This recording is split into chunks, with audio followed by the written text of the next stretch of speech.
Monsieur le Président, Monsieur le Ministre, Madame la Présidente de la Commission, Messieurs les rapporteurs, mes chers collègues. La transition numérique est à la croisée des chemins entre promesses et menaces.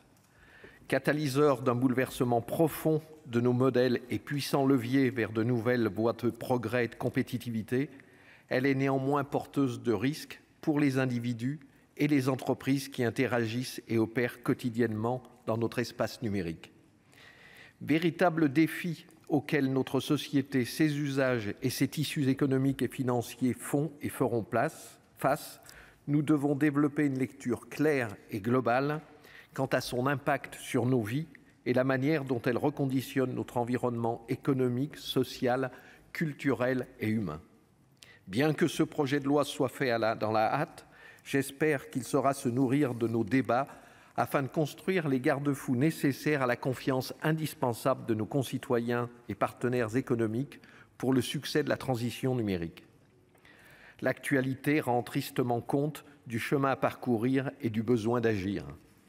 Terreau de nombreux fantasmes et de nouvelles croyances, les nouvelles technologies, l'intelligence artificielle ou le smart et big data cristallisent la crainte d'une perte de savoir-faire et de savoir-être chez nos concitoyens, tant par leur ambivalence que par leur complexité croissante et l'accélération du rythme auquel elles se déploient et évoluent.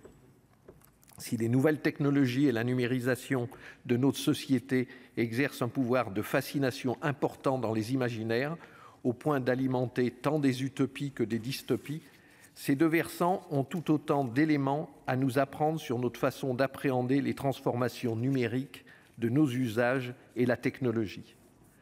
Notre rapport à cette dernière, d'un point de vue social, culturel et sociétal, est générateur d'ambivalence et d'injonctions paradoxales.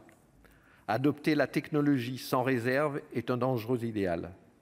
Si son développement est prometteur et source de progrès, pour autant, son déploiement incontrôlé et irréfléchi peut mener à des dérives et extrêmes pouvant être tout aussi inadaptées qu'une résistance massive et indifférenciée. C'est pourquoi cette course au progrès, transcendée par une technophilie que nos sociétés postmodernes valorisent, au point d'en faire une norme de jugement, doit être encadrée afin que ce nouvel espace soit sécurisé et régulé. Le groupe RDSE ne peut qu'apporter son soutien à l'initiative que vous portez, Monsieur le Ministre, visant à créer les conditions d'un environnement numérique propice à la confiance, à la loyauté et à l'équité de l'économie des échanges sociétaux sur ces nouvelles interfaces numériques. Au demeurant, par un amendement que je présenterai lors de l'examen du texte, je reviendrai sur un phénomène conséquent de l'une des menaces numériques à laquelle nos hôpitaux, collectivités territoriales et entreprises sont confrontés de manière exponentielle. Il s'agit de la consultation et de l'usage des données issues de piratage. Grave violation du droit à la vie privée, ces cyberattaques déstabilisent parfois durablement le fonctionnement des établissements et entreprises qui en sont victimes.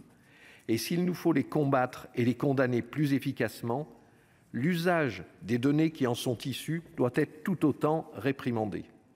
D'ailleurs, si ce projet de loi entend évoquer les désordres croissants de l'espace numérique, ses fauteurs de troubles ou ses disparités entre acteurs, nous parlons trop rarement de celles et de ceux qui s'engagent bénévolement pour le pacifier.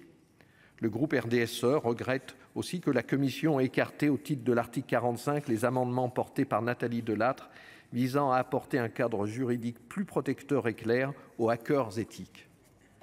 Enfin, si nous louons les dispositions de ce texte qui ambitionnent de durcir la législation en place par la création d'une peine complémentaire visant le blocage d'un compte d'accès aux plateformes en ligne d'une personne condamnée lorsque ce compte a été utilisé pour plusieurs délits tels que le harcèlement moral ou sexuel, nous souhaitons encore davantage de fermeté.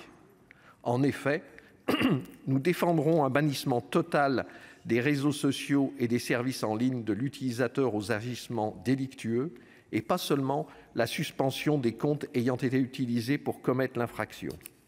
L'impunité à l'encontre des auteurs de cyberharcèlement doit cesser au plus vite. Nous ne pouvons pas permettre à l'utilisateur délinquant de se déporter sur d'autres plateformes afin de poursuivre ses agissements délictueux. C'est conscient des multiples enjeux entourant la transition numérique, challengeant la construction d'un marché unique du numérique européen, que le groupe RDSE souhaite s'associer à la structuration et à la régulation de notre espace numérique. Si la plus grande difficulté de la transformation numérique est de changer la roue de la voiture sans l'arrêter, faisons en sorte de suivre la cadence pour ne pas nous laisser distancer et subir ces évolutions permanentes. Merci